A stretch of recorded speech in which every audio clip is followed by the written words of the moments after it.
Queridos irmãos, uma das experiências de vida com Cristo, de vida com Deus, mais impressionantes, que sempre me impressionou terrivelmente, a experiência do apóstolo Pedro, quando estava no barco, e o barco açoitado pelas ondas no mar da Galileia, e vê aproximar-se aquilo que eles pensavam e gritaram dizendo: é um fantasma.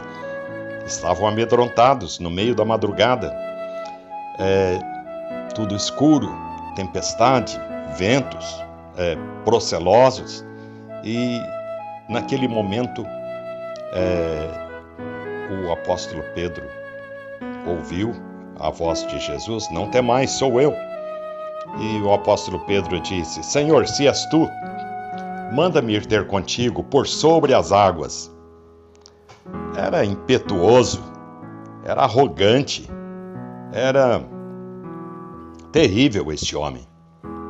E é impressionante, meus irmãos, que nós não sabemos a que distância estava o barco de Jesus, que eles o viam como um fantasma.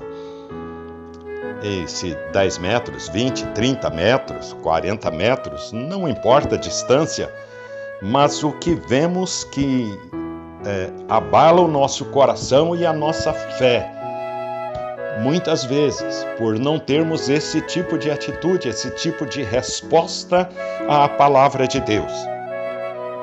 Se és tu, Senhor, manda-me ir ter contigo por sobre as águas. E a palavra de Deus simplesmente registra assim. E ele disse, Jesus disse, vem. Vem. E ponto final. Vem. E o apóstolo Pedro tirou os pés do barco, da segurança do barco, e foi andando por sobre as águas. É o único homem no mundo, não apenas na Bíblia, mas que teve a experiência de andar por sobre as águas. O único homem foi o apóstolo Pedro. E Pedro andou. Aqui, o que importa para nós, como lição para a nossa vida espiritual, é a atitude do apóstolo Pedro. Vem, Pedro! É um convite de Jesus e ele aceitou o convite e foi. Ele tomou uma atitude.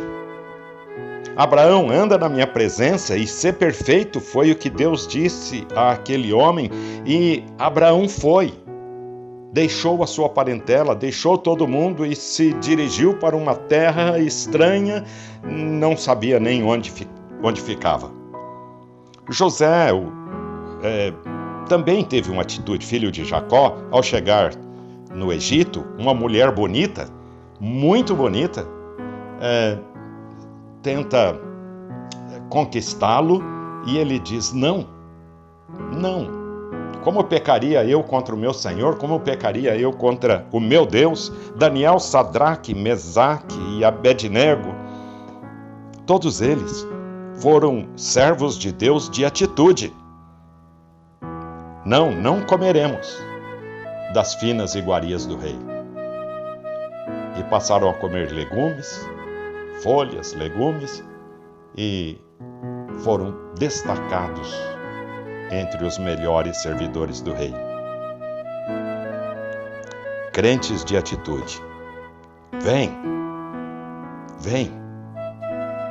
Quantas vezes, meus queridos irmãos, o Senhor nosso Deus nos desafia com a sua palavra. Vem, eu tenho uma missão para você. Às vezes você vê uma pessoa entristecida e você pensa na possibilidade de confortar o coração dela, de orar por ela e orar com ela, mas você não vai. Você não faz isso.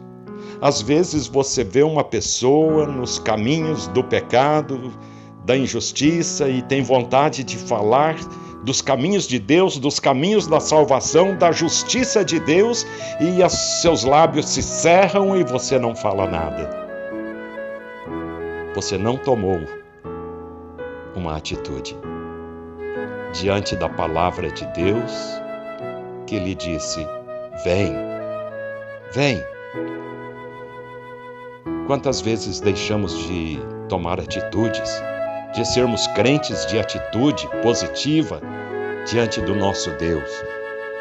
Elias, o grande profeta Elias, vitorioso na presença de Deus até aquele momento, até que a sua vida foi ameaçada. Então, ao invés de tomar uma atitude e dar o testemunho da sua fé e enfrentar aquela mulher, ele foge por muitos e muitos dias, semanas, e vai se esconder lá no Monte Horebe.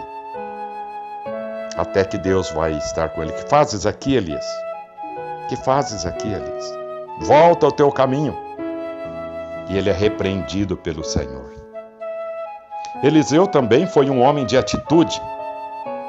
Foi chamado por Elias e Elias deixou tudo para segui-lo. De repente voltou atrás, destruiu todos os aparelhos que ele usava para arar a terra, matou alguns bois, ofereceu aos seus conhecidos.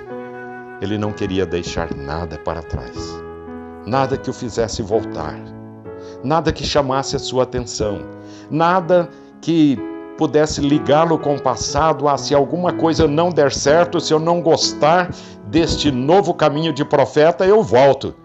Eu terei então os meus bois, os meus aparelhos para arar a terra. Foi um homem de atitude. Meus queridos irmãos, este mesmo homem que escreve este texto da palavra de Deus que acabamos de ler: se és tu, Senhor, manda-me ir ter contigo por sobre as águas. E ele disse: vem. O homem que escreve este evangelho era Mateus. Ele era um cobrador de impostos, ele estava na coletoria, ele cobrava impostos para os romanos, para Herodes. E ele poderia ser penalizado, ser morto, ser perseguido pelos romanos se deixasse a coletoria. Era perigoso demais para a sua vida, para a sua família. Mas Jesus passou e disse: vem, e ele deixou tudo para seguir a Jesus. Um homem de atitude. Eu creio que o Senhor está esperando essa atitude de nós. Desce depressa, Zaqueu. Eu preciso pousar hoje em sua casa, eu quero entrar na sua casa. E Zaqueu desceu a toda pressa e recebeu a Jesus com alegria, diz o Senhor. Com alegria. Desce depressa. E a Pedro: vem. E ele veio. O que é que Deus está dizendo a você, meu irmão? Quem sabe o Senhor está dizendo a você: desce. Desce da segurança enganosa deste barco da vida onde você está e vem, porque eu quero você no meu trabalho, testemunhando a minha palavra, testemunhando a minha santificação. Desce depressa e vem, porque eu quero você ao meu lado. O que é que você está precisando deixar para trás? Talvez a segurança do seu barco, a pseudo-segurança do seu barco, para ouvir a voz de Jesus e trabalhar por Ele e fazer a sua vontade. Deus te abençoe, meu querido irmão. Não deixe não apenas de ouvir a voz do Senhor, mas de atender a voz do Senhor. Vem, meu irmão. Vem para Jesus. Em nome de Jesus. Amém.